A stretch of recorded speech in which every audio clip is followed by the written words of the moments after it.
শ্রীলঙ্কায় অনুষ্ঠিত নারী এশিয়া কাপের ফাইনালে উঠেছে ভারত ও শ্রীলঙ্কা।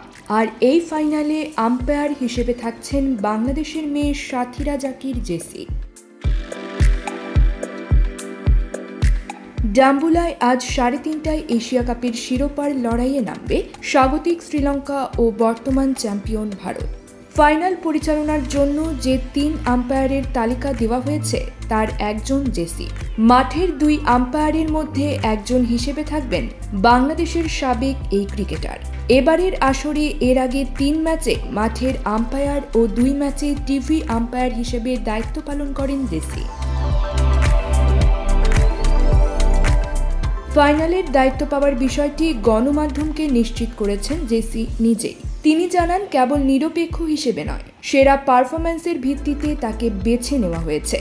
তারা আমাকে পারফরম্যান্সের ভিত্তিতে বাছাই করেছে ফাইনালের জন্য। তারা পারফরম্যান্সের ভিত্তিতে র্যাঙ্কিং করেছে, যেখানে সেরা 3 জনের মধ্যে আমি আছি। সেমিফাইনালে বাংলাদেশকে বিধ্বস্ত করে টুর্নামেন্টের ফাইনালে উঠেছে ভারত। অন্যদিকে পাকিস্তানকে হারিয়ে ফাইনালে জায়গা পোক্ত করে স্বাগতিক Sri Lanka. Sports desk, focus TV.